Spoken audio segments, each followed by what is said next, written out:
So, good day everyone. In this episode, we are going to talk about the latest trends that we have now, wherein it is about the concept of sustainability or sustainable development. So, marami tayong pag-uusapan dito. And join us as we explore the different environmental issues and how we are going to solve and prevent that environmental issues. So let's buckle up and get ready to be inspired, informed, and empowered to make a difference. I am Angela. I am Vanessa. And I'm Eliza. And welcome to Avatalks. And together, let's pave the way for a brighter and a greener future. So, talking about environmental issues, we all know that it is crucial not just for us, but also for the whole world.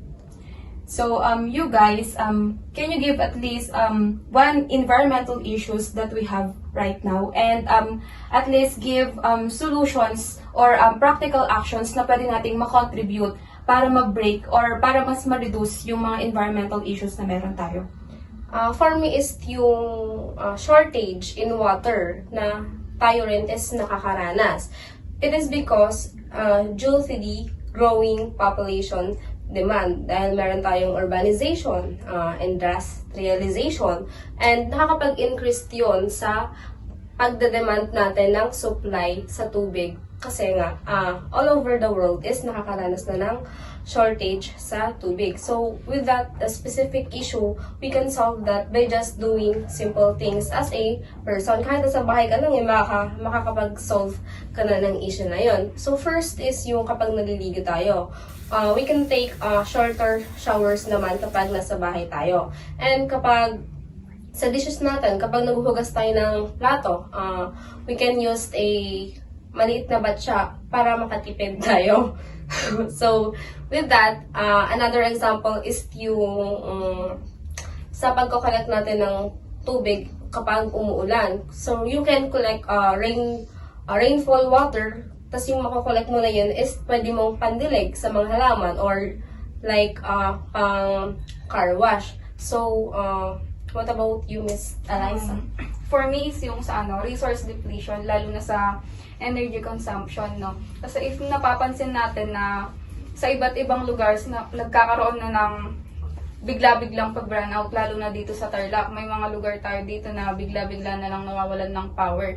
So, nagkakaroon na tayo ng kakulangan sa energy. Kasi dahil sa maling paggamit natin, nagkakaroon tayo ng kakulangan sa kuryente. Kasi may mga times tayo na kahit hindi natin nagagamit is nakabukas yung mga appliances, especially yung sa TV and yung mga electric fan natin. So, para ma-solve yung ganong problem is try natin na mag-rely na lang sa mga renewable resources natin gaya ng solar, geothermal and such. And para sa akin naman, yung environmental issues na nararanasan natin ngayon is yung air pollution, wherein yung air pollution is nakukuha siya sa pamamagitan ng mga transportation natin, yung mga public vehicles, and yung mga industrial activities natin, katulad ng mga factories, yung mga usok nila, na mas doon nakukuha yung pinakamalaking problema sa air pollution. So, para sa akin yung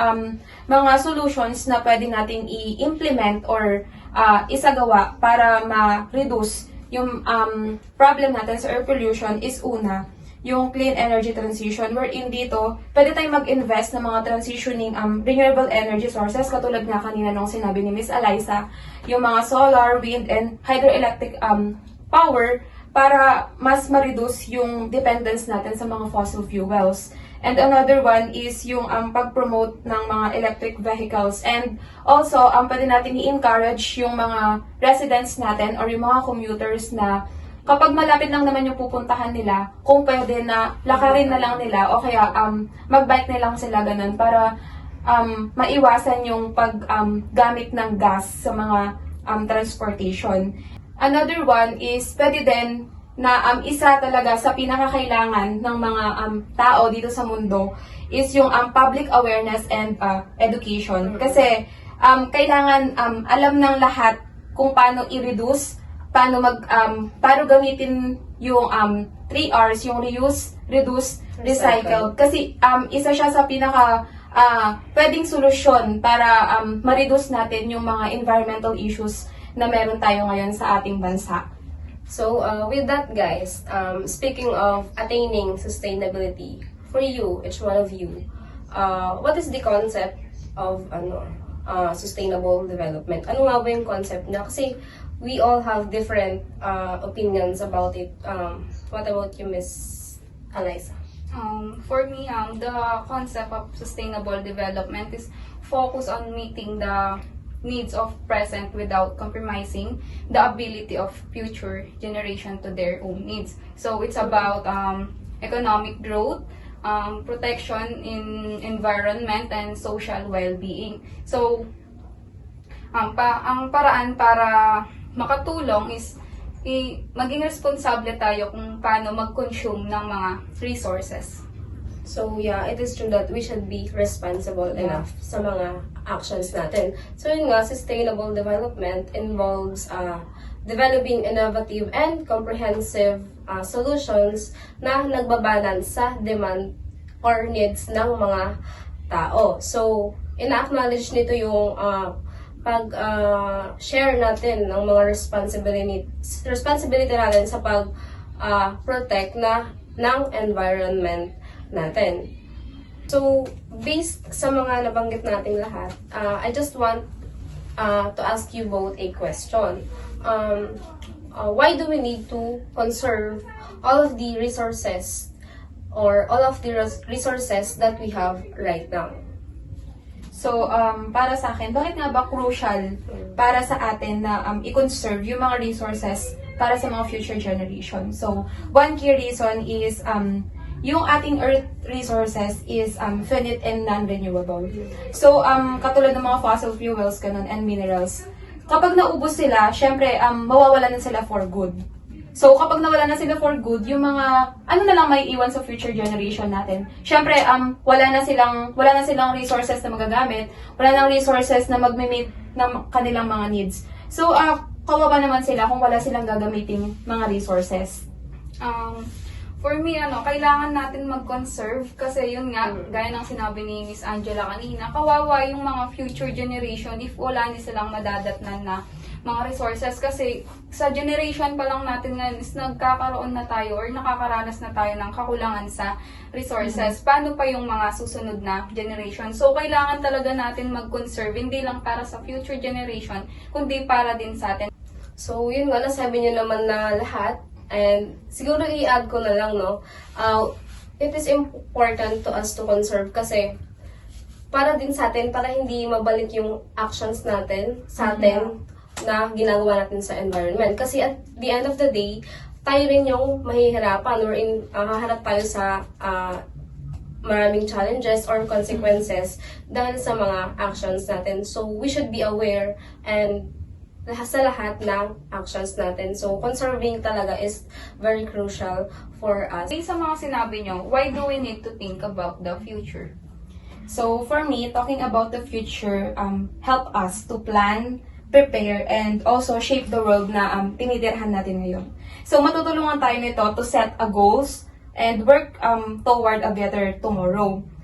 So, naman, we need to think about the future kasi parang ang selfish naman natin kung hindi natin sila iisipin or kung hindi natin sila i-consider. So, we have to be responsible sa mga actions natin and anything human activities na ginagawa natin kasi as of now, nakikinabang tayo. So, dapat yung future is mapakinabangan din nila yung mundo or yung environment.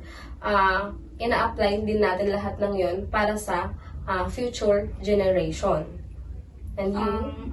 Kailangan natin isipin yung mga future generation, no? Kasi para ma-anticipate yung mga challenges, by considering scenarios and outcomes, makakapag-prepare tayo ng mga strategies kung paano natin ma-overcome lahat ng yun.